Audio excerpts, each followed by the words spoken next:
Ladies and gentlemen, the one, the only, Bruce Willis, a.k.a. Bruno! Come out to the coast, we'll get together, have a few laughs. Well, what are we waiting for? Lights, camera, Retro Man! G'day viewers, Retro Man here, and welcome to the 80s Show. Coming to you from a basement studio somewhere down under, it's the 80s Show with Australia's Retro Man. On tonight's show, Retro Man takes a look at the early TV and film career of Mr. Bruce Willis. Now you've probably been watching the news and you would have heard that popular movie star Bruce Willis unfortunately has to step away from acting due to a serious illness that has been plaguing him for quite some time. Now, understandably, it's quite distressing news. I myself have been reflecting on Bruce for the last couple of days. I came to appreciate his work very early on in the mid-80s, and I said to myself straight away, now that's a guy that has charisma. Yo! Larry! My name is David Boom Boom Addison. And what I'd like to do today is take a good look at the early career of Bruce Willis, the former bartender who struck it gold on TV and film. So let's do that. Let's have a look at the early career of Mr. Bruce Willis. What you want? Baby, I got it. Can you do this?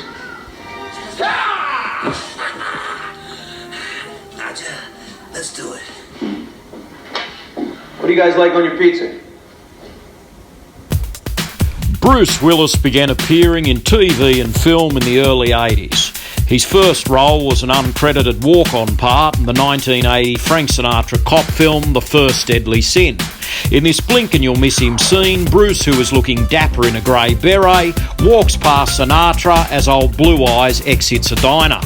Bruce followed this up with a brief appearance as a courtroom observer in the 1982 Paul Newman drama The Verdict. Not long after that, Bruce popped up with Don Johnson in a 1984 TV episode of Miami Vice, which was called No Exit.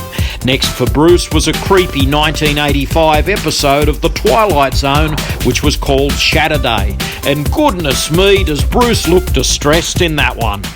All of these things aside, the game changer for Bruce Willis's career was 1985's Moonlighting, a very hip, playful TV series about a couple of private detectives. He actually auditioned for that show. He came in, he's a t-shirt and jeans kind of guy. He had an earring in his ear. He was unshaven. He was quite, scruffy. Producers were sort of bowled over by his charisma that oozed through the camera lens. And they went, this guy doesn't look quite right, but maybe he can do the material. And sure enough, they put him in a suit, gave him a shave, sprayed him from head to toe in Glen 20, put him beside old Sybil Shepherd. You know Sybil Shepherd, that striking blonde from The Last Picture Show in the 70s. So here you've got a new up-and-coming actor, brimming with charisma, the old Bruce Willis. And you've got a seasoned actress, Sybil Shepherd. You put the two of them together in this hip TV show called Moonlighting. Sparks fly on and off the screen, and it wins a lot of awards. The ratings go through the roof, and yours truly couldn't help but tune in. I was a little whippersnapper back in the day, but Brucey caught my attention, and I watched the TV show, and it was great.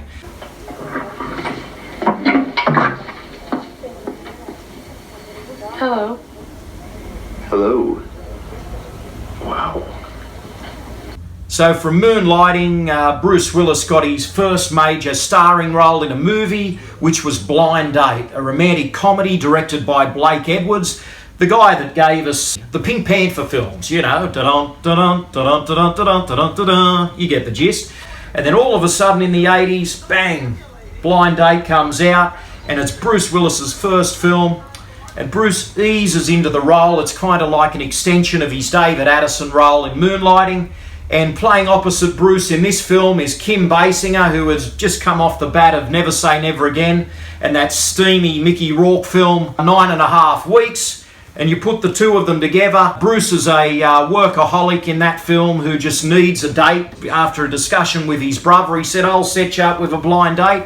In comes Kim Basinger, and she has a bit of a problem with alcohol. He takes her out to dinner and she kind of loses it. Brucey there goes from ultimate charisma and swagger to all of a sudden freaking out with Kim by his side. He gets into all sorts of misadventures and the date doesn't go quite well, but it's a movie after all, and there's a happy ending in the finale.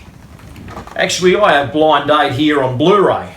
Yeah, there we go. Blind Date, Bruce Willis, Kim Basinger, a Blake Edwards film. Now, after Blind Date, old Brucey got involved in another Blake Edwards film called Sunset.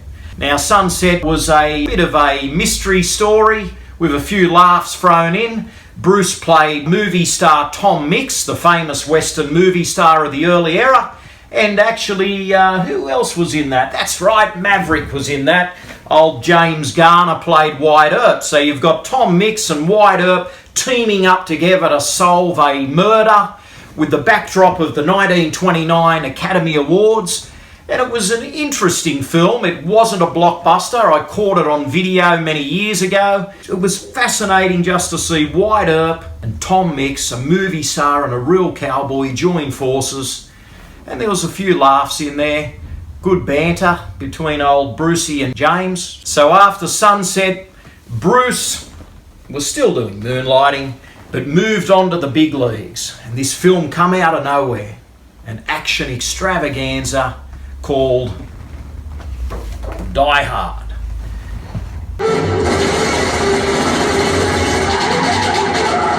Welcome to the party, pal. I'm sure everybody's seen Die Hard. This is the film where Bruce got his big break, and he plays the cop, John McClane, who goes to visit his wife at Christmas time in this big high-rise building called Nakatomi Plaza. And it just so happens, the minute he gets there, these terrorists take over the building and Bruce is caught in the middle, hiding out in the building and so forth, trying to sort of pick these terrorists off one by one. It's a great action event film. It came out of nowhere. It was a sleeper hit, and Bruce perfectly suited the role. He had that rugged charm. And there's plenty of wisecracks in Die Hard. I'm sure that you'll remember many of them. The one that particularly stands out in my mind is the one where he's in the air conditioning vent. It's an absolute clanger. Come out to the coast, we'll get together, have a few laughs. And in 1988, I actually went to one of the Australian premieres. I received some tickets. I was only a young fella at the time. I went along with my parents and it was a great night. And the one thing that I remember about attending the Die Hard premiere was when the movie was over, everyone stood up and applauded. Yippee-ki-yay, Brucey! So after Die Hard made Bruce Willis a bona fide movie star, he moved on to a smaller picture called In Country. He played a Vietnam vet who was trying to reconnect with his daughter, played by the young British actress at the time, Emily Lloyd. If you haven't seen it, it's a very poignant, interesting character piece. You might even have to get out the tissues because it's it might get to you. It's a little bit of a tearjerker, but it's a nice little film, a very dramatic piece for Bruce Willis, and he puts in a great performance. Now, he rounded out the 80s in 1989 with Look Who's Talking. Now, Bruce didn't appear in the film, but he was paid a record fee due to his star status in Die Hard. Everyone wanted to see more of Bruce Willis, so they saw less of Bruce Willis, but they wanted to hear his voice. So Bruce stepped up to the plate and he did some voice work for the character of Mikey in Look Who's Talking, which was Kirstie Alley's little baby. And Bruce's voice was all over the trailers, and it was another hit for old Brucey. What a gig and what a pay packet. Well, that's it for our special Bruce Willis edition of The 80s Show. Thanks for watching. Catch you later. The Retro Man will return faster than a boomerang and more powerful than Lou Ferrigno's Hercules. If you've enjoyed the show, please subscribe. Good night.